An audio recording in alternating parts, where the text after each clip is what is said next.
Olá, no Pauta Especial de hoje nós vamos falar aqui no estúdio sobre incentivo à pesquisa e à inovação. Vamos conversar também sobre o encarceramento feminino. A cada ano, os índices de mulheres presas no sistema prisional do país vêm crescendo significativamente. E ainda, artesanato para agregar valor. Essa é a saída que alguns empresários estão adotando para driblar a crise e impulsionar as vendas. Não saia daí, o Pauta Especial já está no ar.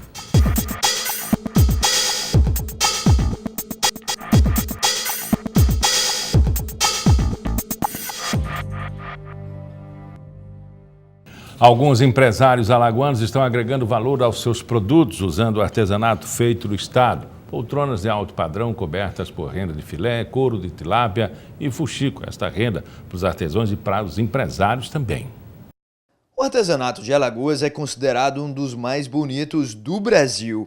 Alguns empresários alagoanos estão aproveitando esta arte local para agregar valor a produtos já existentes.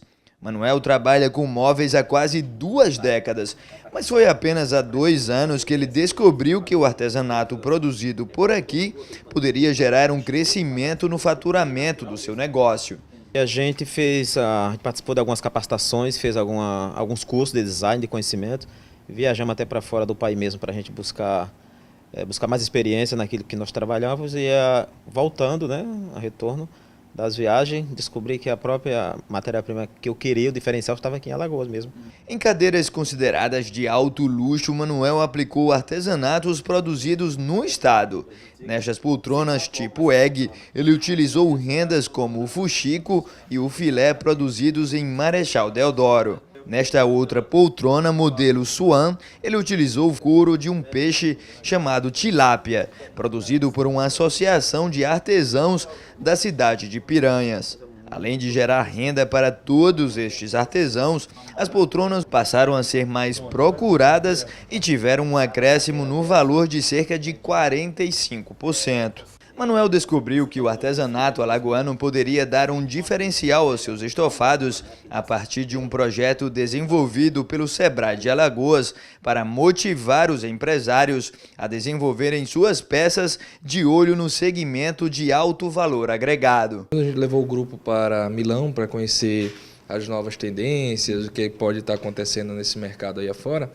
E eles despertaram para a cultura do design. Então foi justamente quando eles começaram a procurar parcerias locais e a encontrar o filé, encontrar a renda, encontrar o couro da tilápia, fibra da bananeira, de modo a inserir esses produtos nos estofados, nas cadeiras, no sofá e conseguir agregar valor. Então hoje a gente consegue, com um trabalho desse de diferenciado, gerar renda para os artesãos, consegue comprar desse grupo e, ao mesmo tempo, consegue ter um produto que você não encontra em grandes lojas.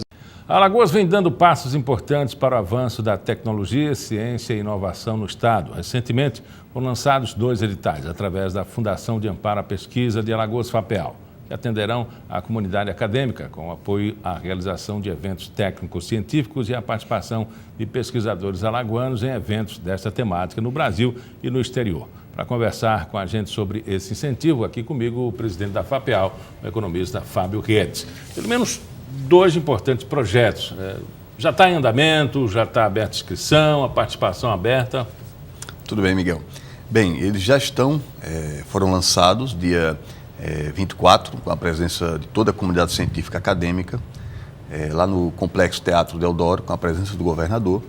Foi lançado um pacote de editais e já foi para o site da Fundação de Amparo à Pesquisa do Estado de Alagoas 4 editais já.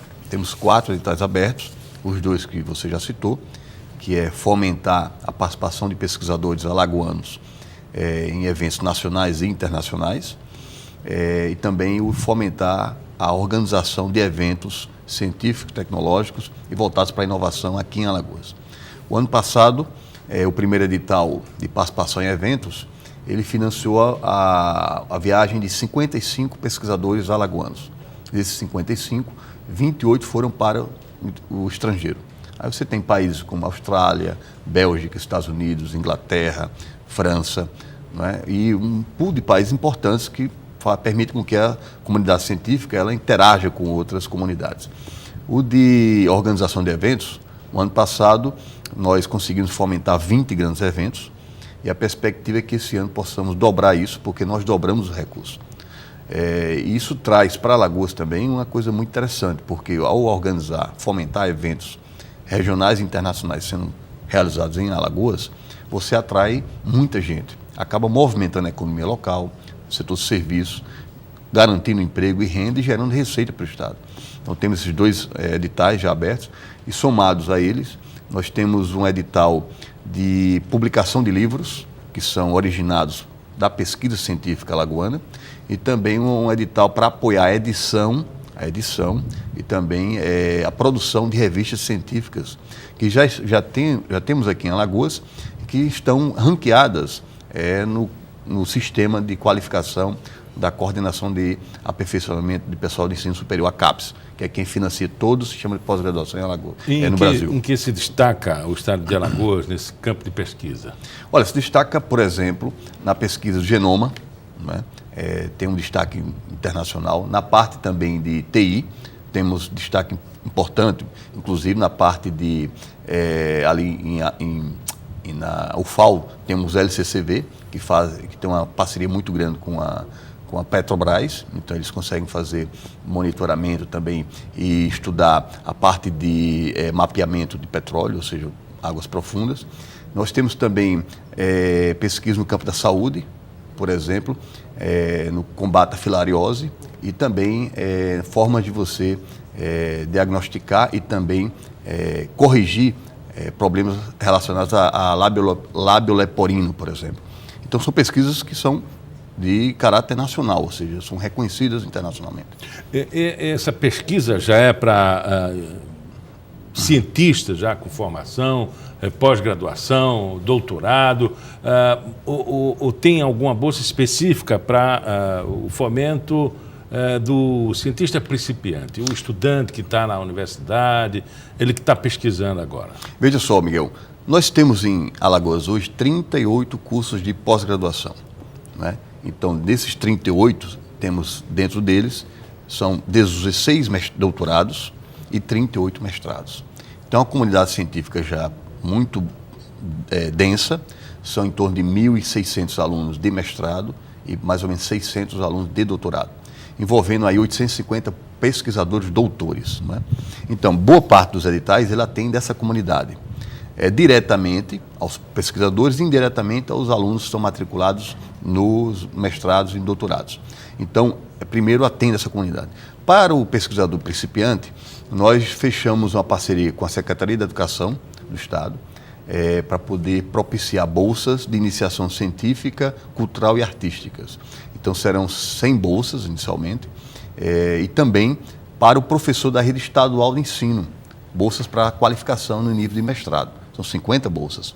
Então, a gente está para lançar esse edital agora, nesse primeiro semestre ainda, em parceria com a Secretaria da Educação. Para você ter uma ideia, são 100 bolsas para alunos, né? Alunos, durante um ano, eles receberão R$100 para ter atividades voltadas à ciência, artes e cultura. E 50 bolsas de formação de professores. Para você ter uma ideia, a Fundação de Amparo à Pesquisa de Minas fechou um convênio com a Secretaria da Educação de Minas e eles vão propiciar a oferta de 50 mil bolsas para alunos da rede estadual de ensino em Minas Gerais. Nós estamos dando o primeiro passo, nós estamos ofertando 100 bolsas inicialmente. Mas já temos um convênio com o CNPq, que é o Conselho Nacional de Desenvolvimento Científico e Tecnológico, que já colocamos 200 bolsas. O CNPq aporta 100 e a FAPEL aporta 100 em parceria com a Secretaria da Educação, nesse programa específico do CNPq. O aluno recebe bolsa e um professor da universidade ele faz a tutoria científica do aluno. Agora não, agora a Secretaria da Educação já está entrando diretamente com a FAPEL, sem a participação do CNPq, que é uma agência federal, para aumentar esse quantitativo de bolsas. Como é o acesso? Você já tem isso mapeado? É uma zona que ainda carece de pesquisa, de conhecimento, de cadastramento? Não, veja só, nós lançamos o edital. Então, o edital ele é de domínio público e também de acesso de acordo com as regras do próprio. Então, os professores eles escrevem as propostas, projetos de pesquisa, são avaliados por uma comissão científica. Nós temos 9 câmaras científicas na FAPEAL. Essas câmaras científicas são por áreas do conhecimento. Cada câmara dessas estão 10 cientistas. Eles analisam as propostas e dão seus pareceres, obedecendo as regras do edital.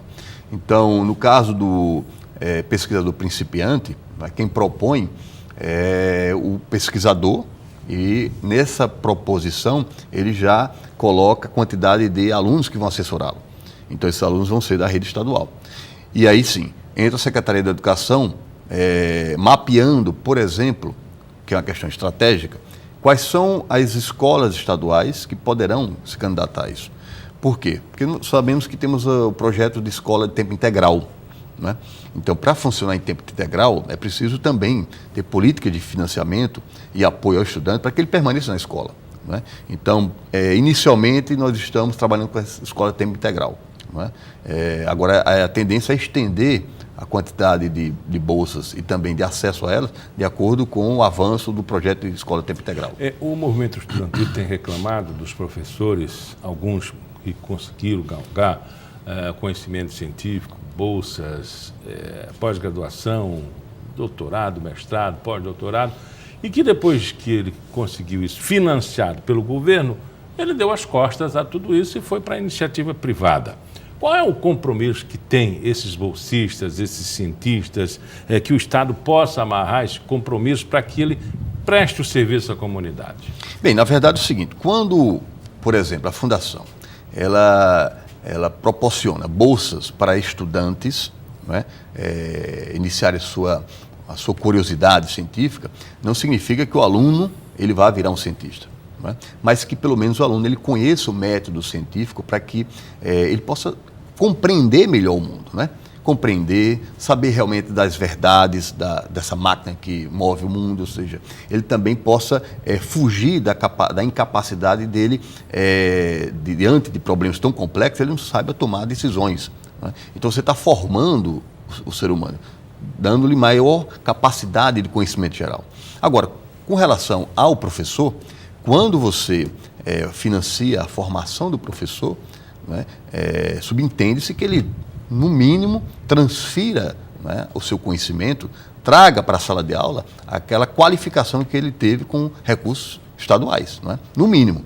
E agora não tem nenhum dispositivo que amarre, por exemplo, o que é que de contrapartida o professor tem que dar, né?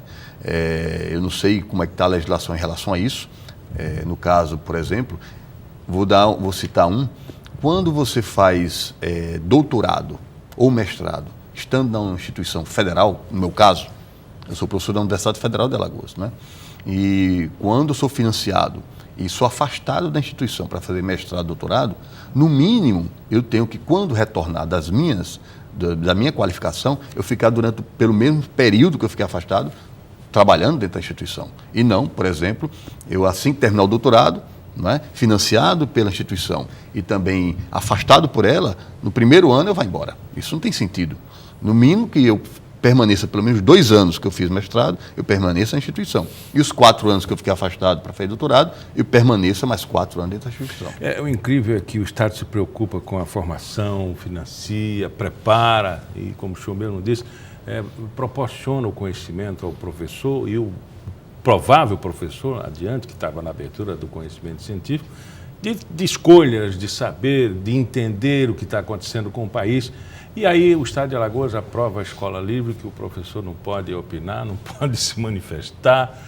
Enfim, é um avanço de um lado e do outro a gente vê que o professor está super amarrado, né? Veja só, com relação ao projeto, o governador foi muito claro, né? Foi contra o projeto. O Conselho Nacional de Educação, Miguel, é contrário a esse tipo de iniciativa. Nós temos uma interlocução muito grande com membros do Conselho Nacional de Educação, porque pela FAPEAL nós fazemos parte agora da Comissão Nacional de Acompanhamento e Avaliação da Pós-Graduação Brasileira. E dentro dessa comissão tem membros do Conselho Nacional. Então eles estão muito preocupados com essa situação. Isso é realmente um retrocesso. Eu acho que dentro da sala de aula é preciso ter o maior grau de liberdade possível para o professor discutir religião, discutir política, discutir sociedade, porque todos esses temas eles podem ser abordados com base em conhecimento científico. Não são temas que não precisam ser opinativo, não, né? Pelo contrário. Não é? Isso é mais um julgamento moral, não é, do que os autores desse projeto eles fazem da dinâmica de sala de aula. Como também os professores, os alunos têm direito de fazer julgamento moral também desse tipo de iniciativa. Eu, pessoalmente, eu sou completamente contra esse tipo de projeto. Eu acho que, hoje em dia, nós sabemos muito bem, Miguel, que os alunos, eles são, às vezes, muito mais informados que os professores. Eu tenho, por exemplo, experiência em sala de aula, de que os alunos, eles não necessariamente, eles aceitam de bate-pronto o argumento do professor, eles rebatem também. E eu acho que hoje em dia o professor tem que estar muito mais preparado do que há 20, 30 anos atrás, né, para ir para a sala de aula. Porque o nível de informação que chega ao aluno hoje é muito mais fluido do que no passado. Então não temos por que ter medo de que seu filho ou sua filha vá para dentro da sala de aula e vai ter um professor lá catequizando ele. Isso é realmente uma coisa, hoje, quase que impossível em sala de aula. Conversamos com o professor Fábio Gomes Guedes, diretor-presidente da FAPEAL. Muito obrigado pela entrevista. Obrigado, Miguel, e estamos à sua disposição. E depois do intervalo, a gente conversa sobre o encarceramento feminino no Brasil. Você não pode perder, a gente volta já.